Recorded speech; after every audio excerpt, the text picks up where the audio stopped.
हाय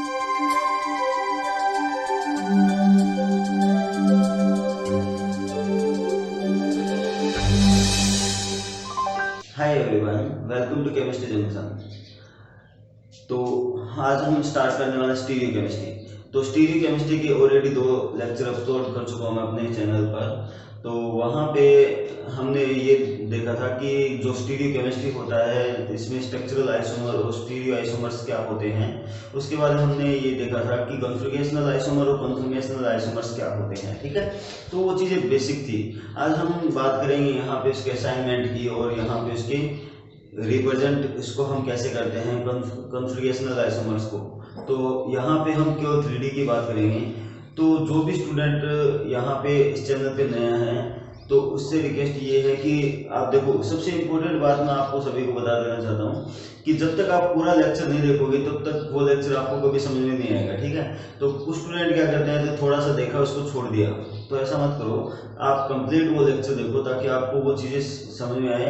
क्योंकि यहाँ से है ना, मैं आपको स्टार्टिंग से बोलता हूँ कि यहाँ के अपने जो जितने भी लेक्चर हैं वो सब यूजफुल रहने वाले। सब कोई भी स्टूडेंट हो, चाहे नीट की तैयारी करे हो, चाहे IIT की तैयारी करे हो, 12th की तैयारी करे हो, चाहे MSc या CSI या नेट या JRF की किसी की अगर आप तैयारी कर रहे हो कंपटीशन की, तो वो सबके लिए यूजफुल रहने वाले ये लेक्चर, ठीक है। तो देखो हम स्टार्ट करते हैं स्टीरियो केमिस्ट्री।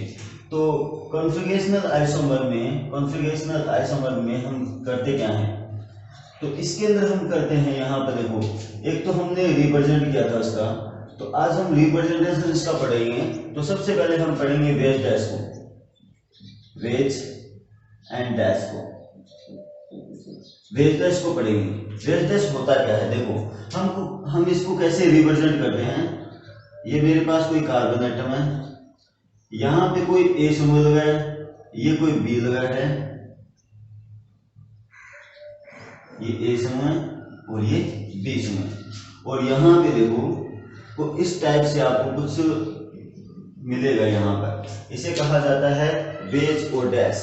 देखो जो ये लाइन आपको ठोस लाइन दिखाई दे रही है इसे कहा जाता है वेज, और यहाँ पे जो डैश लाइन दिखाई दे रही है उसे कहा जाता है डैश। देखो मैंने इस तरह से याद किया है कि जो डैश लाइन है उसको डैश बोल दिया, वेज है तो ठोस लाइन को बोल दिया। ये जो कार्बन एटम है सभी जानते हो कौन सा है, sp3 हाइब्रिडाइज अवस्था में है। ये जो अपने पास A एंड B जो दिखाई दे रही है लाइन, ये जो A एंड B जो लाइन दिखाई दे रही है वो होती है प्रिंसिपल चैन होती है, यानी मेन चैन होती है किसी कार्बन श्रृंखला की। अब अगर हम बात करते हैं, देखो मैं इंपॉर्टेंट बात यहाँ पे ये बताना चाहता हूँ कि अपना ऐसा कोई फंडा नहीं है कि आप इस चीज को रटो। देखो ये जो आपको पीछे की तरफ डैश दिखाई दे रहा है तो ये मान के चलना ये किस साइड से है, बैक साइड में, और ये जो है वो क्या है, फ्रंट में है। ये कहाँ पे है, फ्रंट साइड, यानी आगे की तरफ हम उसको देख सकते हैं। अब देखो इंपॉर्टेंट बात यहाँ पे आती है कि वेज डैश को हम कैसे रिप्रेजेंट करते हो। देखो हमने सबसे पहले लेके चले थे टेट्राहाइड्रल। ये चतुष्फलक की आकृति तो होती है, कार्बन की 4 वैलेंसी 1 2 3 एंड 4, कार्बन की 4 वैलेंसी है। इसको हमने 3D के अंदर रिप्रेजेंट किया है, ये इसकी 3D होती है। अगर हम इसको और व्यू से देखें कि हम इसको कैसे रिप्रेजेंट कर सकते हैं, तो देखो जब हमने ऐसे लिख दिया,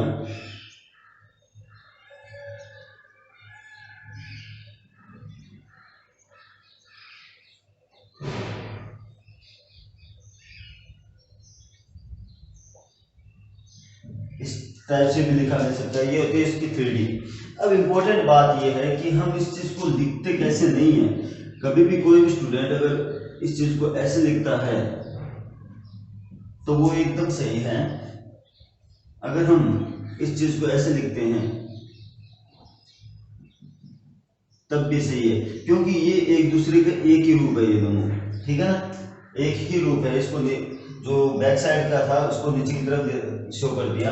अगर हम इस चीज को यहां से ऐसे ना लिखकर अगर हम ऐसे लिखते हैं, जो लिखने का जो तरीका है वो यहाँ पे क्या हो गया, रॉन्ग हो गया। तो देखना इधर मेरा ये पर्पज नहीं है कि आपको यहाँ पे ये बताऊं कि ये गलत है ये सही है, लेकिन इम्पोर्टेंट बात क्या है वो देखना है इधर। जो प्रिंसिपल चेन होती है, किसी कार्बन एटम पे अटैच होते हैं कोई भी दो ग्रुप, आपको पता है दो भी कोई भी समूह होते हैं, सब्स्टिट्यूट्स भी हो सकते हैं, कुछ भी हो सकते हैं। एक होता है आगे की तरफ, एक होता है पीछे की तरफ। उसको हम कैसे रिप्रेजेंट करते हैं, मैं यहाँ पे 3D में कुछ समझाने की कोशिश करूँगा। मेरे पास कुछ मॉडल्स हैं तो उसको समझने की कोशिश करना कि वो क्या है। ठीक है, देखो यहाँ पे देखो, सबसे पहले अगर हम बात करते हैं, ये अपने पास टेट्राहाइड्रल स्ट्रक्चर सबको दिखाई दे रही होगी। अब टेट्राहाइड्रल के अंदर अगर मैं बात करूं यहाँ पर इस कार्बन एटम की, तो मेरे पास ब्लैक वाला क्या है, कार्बन एटम है। अब ब्लैक वाला कार्बन एटम अगर मैं ग्रीन की बात करूं तो ये ग्रीन ए हो गया, और यहाँ पे देखो ये प्रिंसिपल चेन होगी, और ये ऑरेंज वाला क्या हो गया, बी। तो एक बात बताओ, यहाँ पर जो आपके स्काई वाला है वो आपकी साइड में है ना, यानी आगे की तरफ है। इसको हमने किससे रिप्रेजेंट किया है, वेल्स के द्वारा।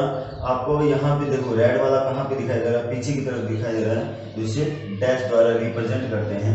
देखो अगर हम देखें ना, पूरी जो केमिस्ट्री है टेट्राहाइड्रल पे डिपेंड करती है, यानी चतुष्फलकीय पे डिपेंड करती है पूरी ऑर्गेनिक केमिस्ट्री। ठीक है, अगर हम देखें तो यहाँ से चाहे प्रिंसिपल चेन आप किसी को बनाओ, तो देखो कोई स्टूडेंट ये होता है कि हम देखते हैं ऐसे टेट्राहाइड्रल को, एक्चुअली ये नहीं है, ऐसे भी बन सकता है, ये ऐसे बन सकता है। तो टेट्राहाइड्रल प्रिंसिपल चेन ये बन गई, और प्रिंसिपल चेन ये भी बन गई, है ना। तो ये आगे की तरफ होगा, ये पीछे की तरफ होगा। तो हम ये पढ़ते हैं छोटी क्लासों में, टेट्राहाइड्रल जो ज्योमेट्री होती है, अगर हम उसकी बात करते हैं, उसको 3D के अंदर रिप्रेजेंट इस टाइप से किया जाता है यहाँ पे। तो ये होता है बेस एंड डैश। अब हम स्टार्ट करते हैं। देखो फिशर प्रोजेक्शन फॉर्मूला क्या होता है, फिशर क्या होता है।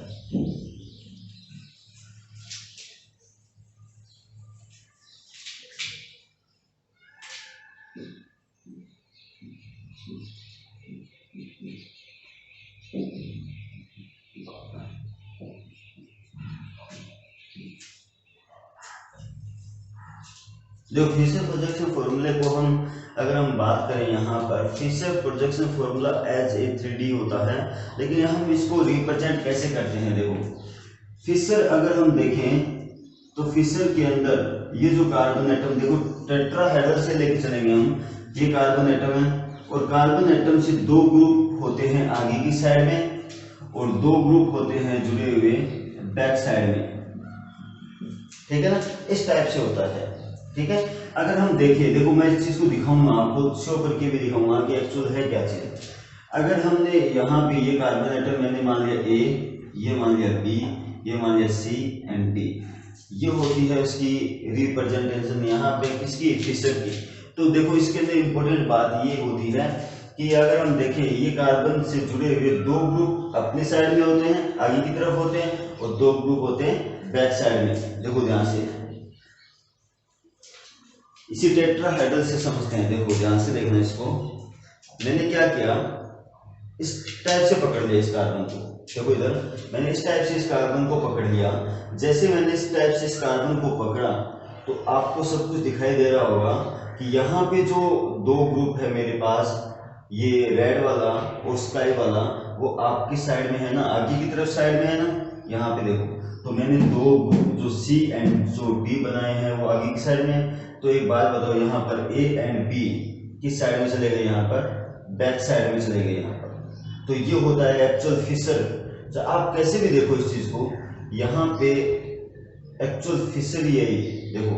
अगर हम देखें यहाँ पर, तो ये जो ग्रुप है यहाँ पे आपको दिखाई दे रहा होगा, ये आपकी साइड में हो गया, और ये क्या हो गया, बैक साइड में हो गया। लेकिन यहाँ पे देखो, अगर हम इसी चीज को ऐसे घुमा दें, तो आपको दिखाई दे रहा होगा ये दोनों ग्रुप कहाँ आ गए, आगे की साइड में आ गए, ये दोनों ग्रुप कहाँ आ गए, पीछे की साइड में आ गए। तो मेरी बात ध्यान से सुनना, कोई भी यहाँ पे अगर आप देख रहे हो किसी मॉलिक्यूल को, तो आपको पता होना चाहिए कि एक्चुअल हम किस साइड से देख रहे हैं। देखो थोड़ी देर पहले हमने क्या बनाया था, कि ये बनाया था थोड़ी देर पहले कि ये दो ग्रुप आपकी साइड में है, ये दो ग्रुप पीछे की साइड में। तो आप ऐसे बना दो, बात तो एक ही होगी ना, ये आपकी साइड में आ गए, ये दो पीछे की साइड में, यानी देखने का नजरिया ये केवल यहाँ पे केमिस्ट्री का है ना। आप ऐसे देखो चाहे ऐसे देखो, बात तो यही है ना। ये होता है फिशर प्रोजेक्शन फॉर्मूला। इसको हम कैसे रिप्रेजेंट करते हैं, देखो ध्यान से देखना। ये हमने एक कार्बन का लिया, अगर अब आपके पास अगर 2 कार्बन हैं, देखो इसको इंटर कन्वर्ट कैसे करते हैं, इसको हम ऐसे लिखा जाता है, इस साइड से लिखा जाता है। मैंने लिखा ए बी डी एंड सी।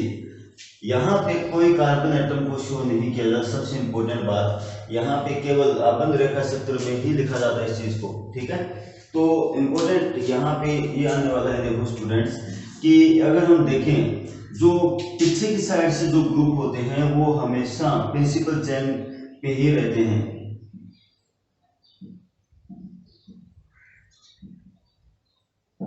ठीक है ना। तो यहाँ पे देखना, इसको हम कैसे कन्वर्ट करते हैं, तो कन्वर्जन भी मैं आपको दिखाऊंगा, किसी से और ट्रांस में भी क्या होते हैं, कैसे होते हैं। देखो यहाँ पर ये होते हैं, यहाँ पर कार्बन एटम जो साइड में ग्रुप होता है। अगर हम बात करते हैं हॉरिजॉन्टल और वर्टिकल जो होता है, वर्टिकल जो लाइन होती है ऊपर की साइड में, जो हमेशा प्रिंसिपल चेन को रिप्रेजेंट करती है। अगर हम ये हॉरिजॉन्टल लाइन की बात करते हैं, वो हमेशा किसको रिप्रेजेंट करती है, आपके बेस और डैश को, बेस को रिप्रेजेंट करती है, ठीक है। अगर हम 2 कार्बन की बात करते हैं यहाँ पे, तो देखिए 2 कार्बन, देखो सबसे पहले अगर हम बात करते हैं यहाँ पर 2 कार्बन एटम की, मेरे पास एक कार्बन एटम हो गया, इसको मैंने यहाँ पे रिप्रेजेंट किया। अब दूसरा कार्बन एटम दूसरे कार्बन एटम से यहाँ पे जुड़ा हुआ है, ठीक है ना। वही चीज है, दोनों वही चीज है कि आप एक कार्बन के साथ दूसरा कार्बन अटैच कर दो। ये जो वर्टिकल जो लाइंस होती है उस पे जो जुड़े हुए ग्रुप्स होते हैं वो हमेशा क्या होते हैं, अप और डाउन साइड में होते हैं, जबकि ये साइड वाइज जो ग्रुप होते हैं वो क्या होते हैं, लेफ्ट और राइट में होते हैं। अगर हम देखो इंटर कन्वर्जन की बात करते हैं, देखो वेज एंड डैश अगर आपके पास है तो इसको इंटर कन्वर्ट कैसे करते हैं फिशर में। तो देखना इधर, मेरे पास ये कोई वर्टिकल जो प्रिंसिपल चेन है, हमारे पास कोई ये वेज एंड डैश है, वेज डैश मैंने यहाँ पे इसको रिप्रेजेंट किया, मैंने लिखा A B C and D. इसको ध्यान से देखना आप, इसको हम इंटर कन्वर्ट कैसे करते हैं फिशर के अंदर। तो देखना सबसे इंपॉर्टेंट बात ये होती है, तो मैंने आपको ये बोला था ना कि यहाँ पे जो प्रिंसिपल चेन है तो उसको वैसे लिख दो वर्टिकल लाइन पर। अब एक चीज बताओ, यहाँ पे कितने कार्बन है, एक कार्बन है, मैंने एक कार्बन यहाँ पे शो कर दिया ये। अगर आपके पास 2 कार्बन होते तो यहाँ पे आप दूसरा कार्बन यहाँ पे बना देते, है ना। तो हमारे पास एक कार्बन है तो मैंने यहाँ पे शो कर दिया। अब प्रिंसिपल चेन को हमेशा वर्टिकल लाइन पे रखना, ए एंड बी मैंने यहाँ पे शो कर दिया। अब बात ये आती है कि मॉलिक्यूल्स के अंदर जो बेस डैश में जो सी एंड डी है वो मॉलिक्यूल लेफ्ट में जाएगा या राइट में जाएगा। तो देखो ट्रिक ये है इसके अंदर, इंपॉर्टेंट यहाँ पे समझना सभी स्टूडेंट, आपको ना तो फ्रंट व्यू से देखना ना साइड व्यू से कुछ भी नहीं देखना।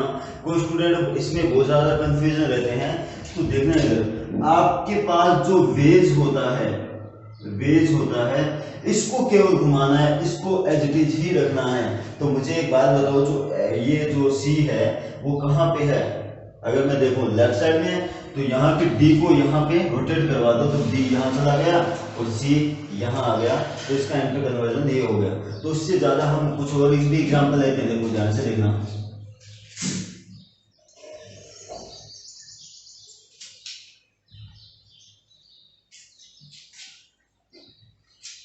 देखो हमारे पास ऐसा कुछ स्ट्रक्चर है, ऐसी कुछ स्ट्रक्चर है,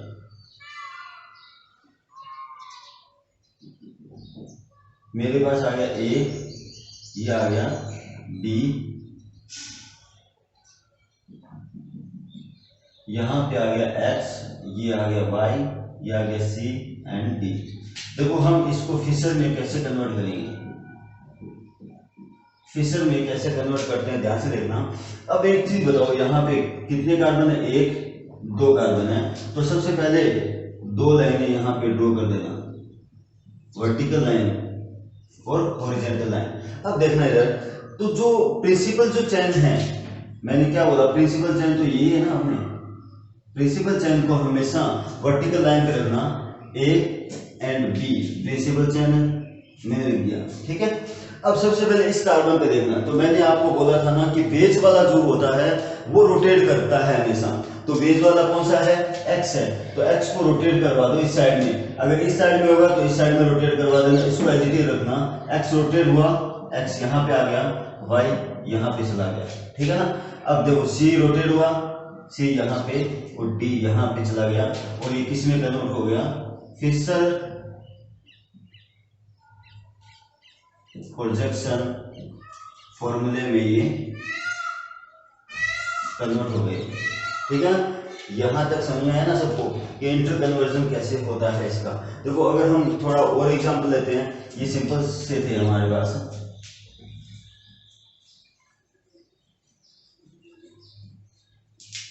देखो हमारे पास इस टाइप का अगर कोई एग्जांपल आ जाता है, इस टाइप से अगर कोई एग्जांपल दे देता है और हमारे पास कुछ यहां पे जोड़ देता है कुछ ग्रुप्स,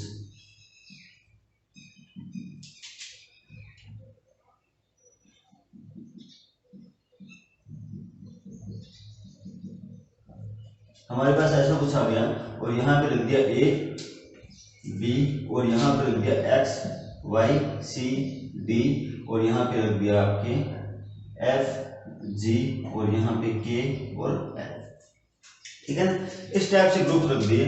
तो सबसे पहले ये देखो यहाँ पर कितने कार्बन एटम है, 1 2 3 4, मैंने 4 कार्बन एटम 1 2 3 एंड 4, मैंने 4 कार्बन एटम यहाँ पे शो कर दिए।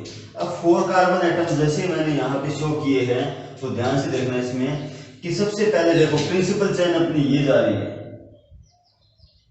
तो प्रिंसिपल चेन पे कौन कौन से ग्रुप है, ए एंड बी है, मैंने लिखा ए और बी लिख दिया, ये बीच वाले प्रिंसिपल चेन है। अब देखो यहाँ पर सबसे पहले इस चीज को देख के चलना, यहाँ पर यहां तक देखना, आगे को मत देखना, यहां तक देख लिया हमने। अब एक चीज देखो, तो हम वेज को घुमाएंगे ना, जैसे वेज को घुमाया तो एक्स कहां चला गया, इस साइड में, और वाई कहां आ गया, ऐसे आ गया, ठीक है ना। अब देखो यहां से लेके यहां तक देखो, अब बेस कहाँ, देखो बेस को अगर हम घुमाएंगे रोटेट करवाएंगे यहाँ पर, तो जैसे रोटेशन हुआ तो सी कहाँ चला गया, इधर चला गया और डी यहाँ आ गया, ठीक है ना। अब देखो यहाँ से इस चीज को देखते हैं, ऊपर की साइड में तो एक एफ कहाँ चला गया, इस साइड में आ गया, यानी अगर हम इस चीज को खड़ा करके देखें, यहाँ पे खड़ा करके देखो तो इस टाइप से स्ट्रक्चर बनती है,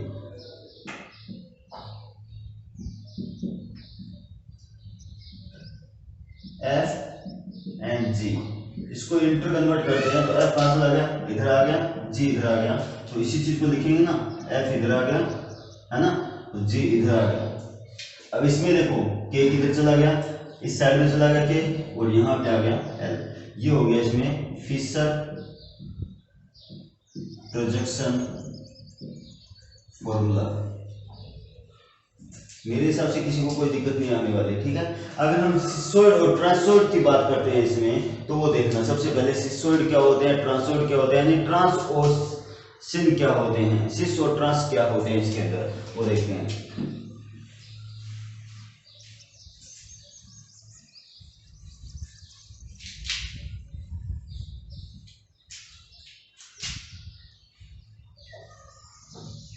अगर आपके पास कोई जो प्रिंसिपल चेन है और प्रिंसिपल चेन पे जो ग्रुप प्रेजेंट है, एक्स डैश वाई डैश और यहाँ पे हाइड्रोजन और यहाँ पे हाइड्रोजन, प्रिंसिपल चेन पे जो ग्रुप एक साइड में अगर प्रेजेंट होते हैं तो इसे बोलते हैं सिन पेरी प्लेनर, इसका मतलब हो गया इसे बोलते हैं एक्लिप्स्ड रूप, या इसे बोलते हैं सिसोइड, ठीक है ना। ध्यान से देखना, अगर प्रिंसिपल चेन पे जो ग्रुप प्रेजेंट है वो अगर एक साइड में है तो इसे बोलते हैं सिन पेरिप्लेनर, सिसोइड या एक्लिप्स फॉर्म। अगर इस टाइप से अगर कोई ग्रुप आपके पास आता है स्ट्रक्चर, तो ये मान के चलना यहाँ पर ये क्या हो गई आपके यहाँ पे आ गया ए, B, C hydrogen, D hydrogen. तो देखो प्रिंसिपल चेन पे जो ग्रुप प्रेजेंट है तो किस पोजीशन पे है, ट्रांस में है। यहाँ पे देखो सिस में है ना, तो इसे बोलते हैं एंटी पेरिप्लेनर और इसे कहा जाता है स्टैगर्ड ग्रुप। और यहाँ पे आता है ट्रांसोइड। तो देखो स्टैगर्ड क्या होता है, इसे बोलते हैं सांतरिक, इसे बोलते हैं आपके ग्रसित रूप। ठीक है ना, आराम से अभी थोड़ी देर पहले हमने इसके इंटर कन्वर्जन सीखा था कि इंटर कन्वर्ट हम इसको कैसे करते हैं। तो अब उसके बाद हम स्टार्ट करने वाले हैं न्यूमेन और सोहार्स को, तो उसको ध्यान से देखना।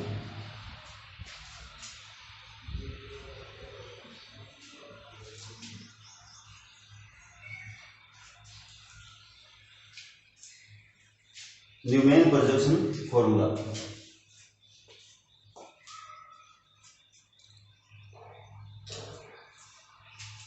देखो न्यूमान्स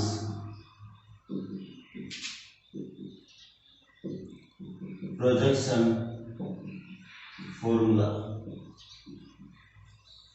इसको ध्यान से देखना। इसको हम हमेशा किस में रिप्रेजेंट करते हैं, 2D के अंदर।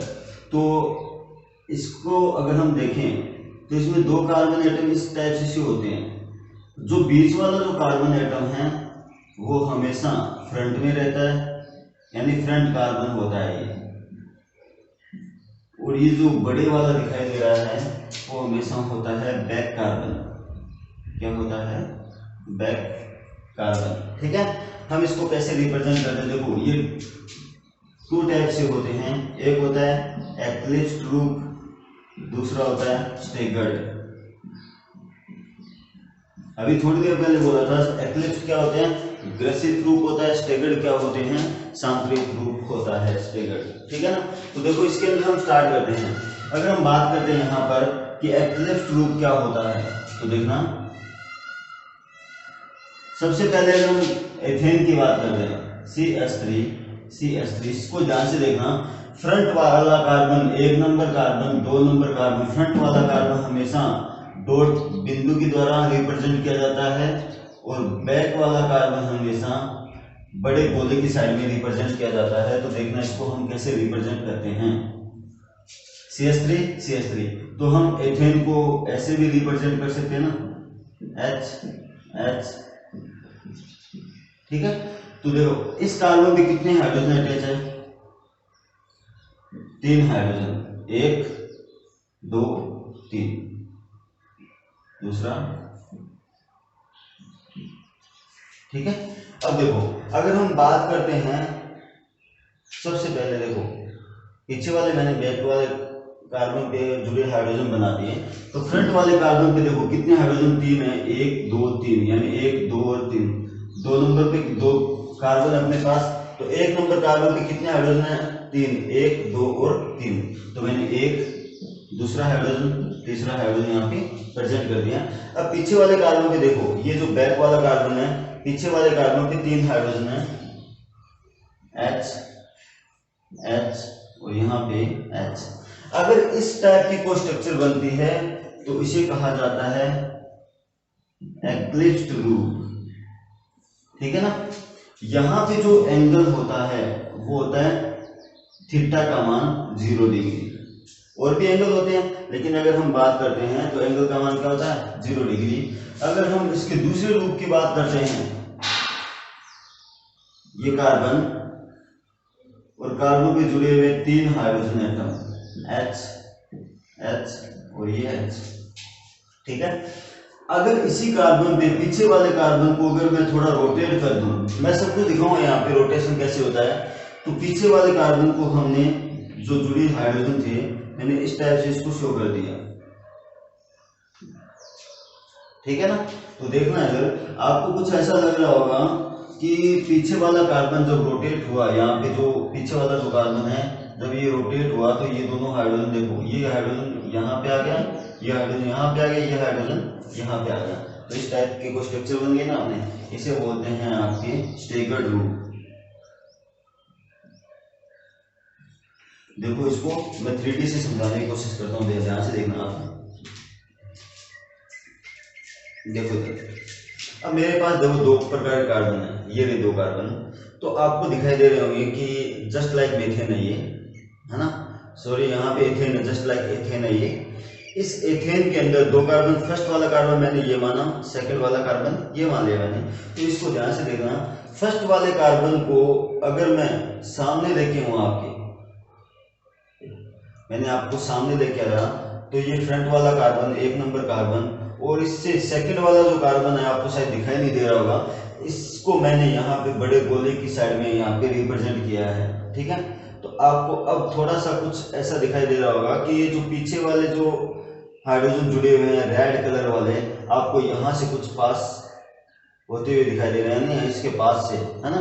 तो जस्ट अगर हम देखें ना, तो इसके एकदम पीछे की साइड होते हैं जो हमें दिखाई नहीं देते। यहाँ पे केवल शो करने के लिए हमने यहाँ पे साइड में थोड़ा सा इसको दिखा दिया, विदाउट क्या होते हैं, एक के पीछे एक ही होता है इसके, ठीक है ना। ऐसी कोई स्ट्रक्चर बनती है ये 3D स्ट्रक्चर इसकी ऐसी होती है। अब देखो यहाँ पर अगर मैं आगे वाले कार्बन को स्टेबल रख दूं, आगे वाले कार्बन को मैंने स्टेबल रखा, तो ये जो रूप बना है इसे बोलते हैं एक्लिप्स रूप न्यूमैन का। अगर मैं आगे वाले को स्टेबल रखूं और इसको रोटेट करवाना स्टार्ट करूं, देखो जैसे मैंने इसका रोटेशन करवाया, तो मुझे बताओ कि आपके पास ऐसी कोई स्ट्रक्चर बन गई क्या। देखो ध्यान से देखना, ये कार्बन से जुड़े हुए हाइड्रोजन एक ऊपर की साइड है, इसको तो रोटेशन करवाया नहीं, वैसा वैसा है ये तो। अब देखो यहाँ पे देखो, ये जो दो हाइड्रोजन एटम है यहाँ पे आ गए, एक हाइड्रोजन एटम जो रेड वाला था वो नीचे की साइड आ गया, इसे बोलते हैं स्टेगर्ड रूप, ठीक है। ये होता है इसका स्टेगर्ड रूप और ये होता है इसका एक्लिप्स्ड रूप, ठीक है। ये होता है न्यूमैन प्रोजेक्शन फॉर्मूला। तो हम इसके बाद हम स्टार्ट करते हैं। देखो एक चीज और बताता हूँ यहाँ पर, कोई स्टूडेंट ये होता है कंफ्यूजन में मत रहना, इसको आप ऐसे भी लिख सकते हो, इसको आप ऐसे भी लिख सकते हो, इससे कोई फर्क नहीं पड़ने वाला। कुछ टीचर्स ऐसे होते हैं जो रट के आते हैं, ये बोलते हैं कि इसको वैसे लिखा जाता है, अरे नहीं, इसको आप कैसे भी घुमाओ, अगर आप इसको ऐसे घुमाओगे तो वैसा रूप आ गया जो थोड़ी देर पहले हमने बनाया, है ना। तो ये रूप कौन सा हो गया, वैसा वैसा रूप है, आप इसको ऐसे घुमाओ, है ना। तो एक ही बात है, इससे कोई फर्क नहीं पड़ने वाला। अब हम स्टार्ट करते हैं आपके सुहास रूप।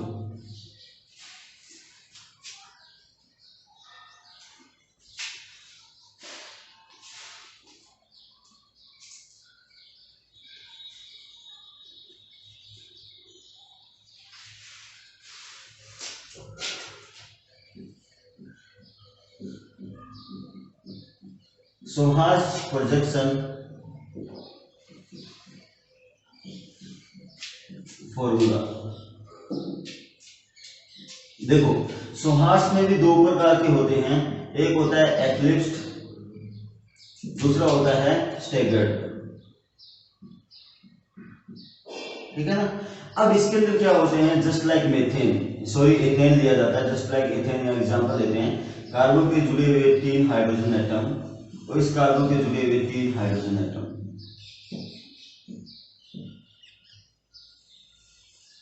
देखो इस चीज को समझना कोई मतलब कोई डिफिकल्ट चीज नहीं है।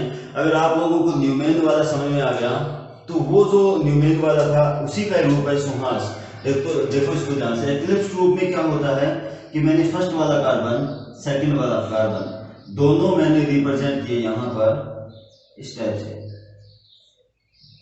इस पे जुड़े हुए 3 हाइड्रोजन एटम मैंने यहाँ पे शो कर दिए, शो कर दिए। तो पीछे वाला कार्बन सिंगल बॉन्ड के साथ इसके साथ जुड़ा है, एक ऊपर की साइड हाइड्रोजन, 2 नीचे की साइड हाइड्रोजन, है ना। तो देखना इधर,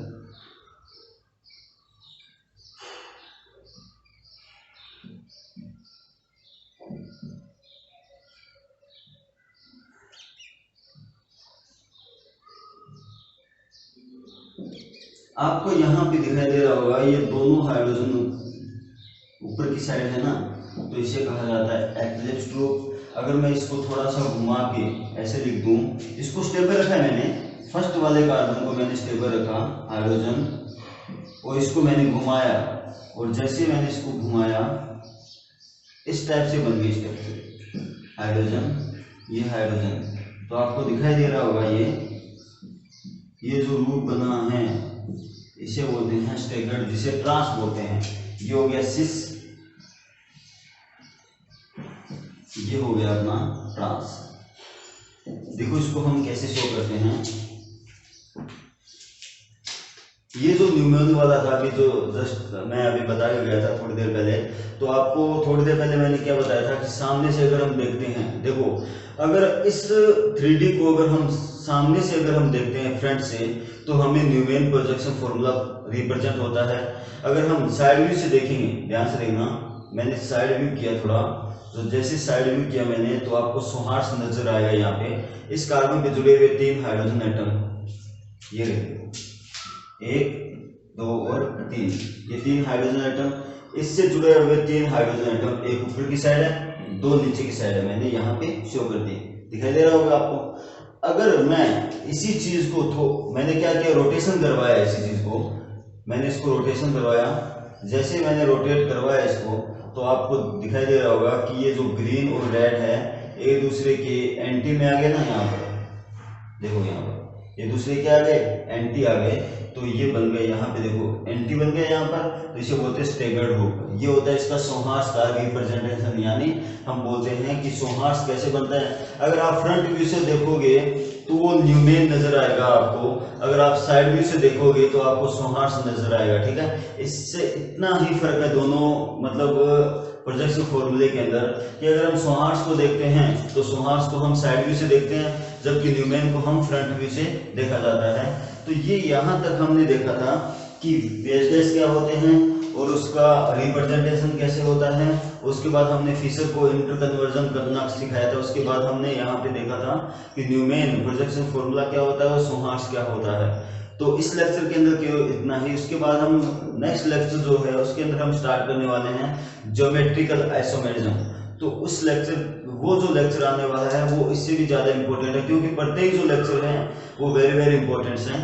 तो प्लीज़ वीडियो को शेयर और सब्सक्राइब जरूर करना और लाइक भी। Thank you for watching.